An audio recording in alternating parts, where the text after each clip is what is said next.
السلام علیکم۔ یہ ایپیسوڈ 336 کا بی پارٹ ہے۔ اے پارٹ میں ڈسکنیکشن ہو گیا تھا، تو بات ہو رہی تھی پاکستان میں کرپشن کو روکنے کے ادارے کی۔ تو 80s میں وہ ایک اینٹی کرپشن ہوتا تھا، اور اس کے بعد تو اب 3-4 ڈپارٹمنٹ 3-4 نئے محکمے بن گئے ہیں، اور سب سے سپر ہے نیب،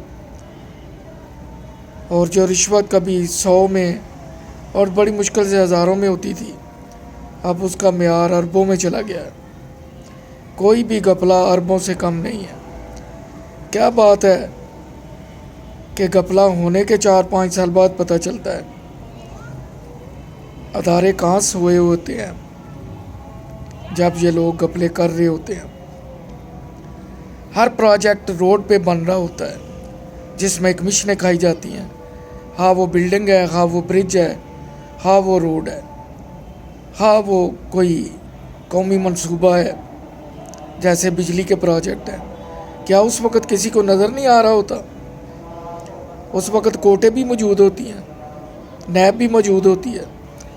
اگر سیاستدان قصوروار ہیں تو معذرت کے ساتھ اس سے زیادہ قصوروار جو مانیٹر کرنے والے ادارے ہیں وہ ہیں، ان کو بھی برابر کی سزا ملنی چاہیے۔ اس وقت وہ کہاں ہوتے ہیں؟ اس وقت بھی معزز عدالتوں کو سو موٹو لینا چاہیے۔ یہ ٹام اینڈ جیری کا کھیل ختم ہونا چاہیے۔ اب عوام میں اتنا شعور آ گیا ہے کہ وہ سوال کر سکتے ہیں۔ 5-5 6-6 سال یہ گورنمنٹس رہتی ہیں، پروجیکٹ کمپلیٹ کرتی ہیں، اس وقت ہمارے ادارے کہاں ہوتے ہیں؟ میری سمجھ سے بالا تر ہے۔ ایئرپورٹ سے عام مسافر کوئی چیز نہیں لے کے جا سکتا، بڑا سخت کنٹرول ہوتا ہے، لیکن جن کے تعلق ہوں وہ کچھ بھی لے جائیں۔ جیسے ایان علی تھی، پکڑی گئی، پکڑنے والے قتل کر دیے گئے۔ اسی طرح یہ جو پل بنتے ہیں، روڈ بنتی ہیں، بجلی کے منصوبے لگتے ہیں، اس وقت ان کو چیک والے ادارے کدھر ہیں؟ جو چیک اینڈ بیلنس والے ہیں وہ کیا کر رہے ہوتے ہیں؟ اس وقت ریفرنس کیوں نہیں آ جاتے؟ موقع پہ جا کے مٹیریل کیوں نہیں چیک کرتے کہ سیمنٹ، ریت اور بجری کی ریشو کیا ہے؟ جو سریا لگ رہا ہے آیا اس کی موٹائی اتنی ہے جتنی کہ ریکوائرڈ ہے؟ یہ قومی منصوبے 1-2 دن کے لیے نہیں ہیں۔ لوگوں نے آنا ہے، چلے جانا ہے، ملکوں نے قائم دائم رہنا ہے۔ یا ہم اپنی آنے والی نسلوں کے ساتھ کیوں ظلم کر رہے ہیں؟ ایک عوام کے ٹیکس سے چیزیں بنتی ہیں، ان میں چوری ہوتی ہے، پھر چوری پکڑنے والے اپنا TADA بناتے ہیں، پھر رپورٹیں بنتی ہیں، ان پہ پیسے لگتے ہیں، پھر کوئی انگلینڈ جا رہا ہے حقائق کو ڈھونڈنے کے لیے، مٹیریل ڈھونڈنے کے لیے، پھر ان کے TADA بنتے ہیں، پھر عوام کا پیسہ ہوتا ہے، پھر عدالتوں میں پراسیکیوشن، پھر عوام کا پیسہ، پھر جب کچھ نہیں ملتا تو اس خسارے کو پورا کرنے کے لیے پھر عوام کا پیسہ۔ بجائے اس کے کہ بجلی کی چوری کو روکا جائے، بجلی کے بلوں میں اضافہ اس ڈیفیسٹ کو پورا کرنے کے لیے، یہ زیادتی ہے۔ ایسا نہیں ہونا چاہیے۔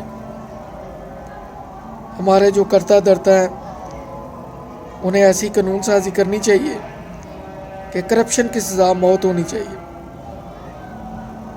ورنہ ہمارا ملک قرضوں کی دلدل میں پھنستا جائے گا۔ وابڈا مقروض، PIA مقروض، ریلوے مقروض، یہی تو ہمارے بڑے بڑے ادارے ہیں۔ صوبے مقروض، مرکز مقروض، اور ملک دوسرے ملکوں کا مقروض۔ اور جو ہمارے سیاستدان ہیں ان کے ولیج بلڈنگیں یہاں بھی ہیں، بیرون ملک بھی ہیں، کوئی پوچھنے والا نہیں۔ غریب آدمی کا پرائز بانڈ نکلے تو 30% ٹیکس ہے، امیر کا نکلے جو فائلر ہے اور جو پروفیشنل ہیں اس کام کے ان سے 15%۔ یہ ظلم نہیں تو کیا ہے؟ غریب ہی بیچارہ دے رہا ہے، امیر تو کچھ بھی نہیں دے رہا۔ ڈائریکٹ ٹیکسز کی مد میں ہر آدمی 19 سے 20% ٹیکس دیتا ہے۔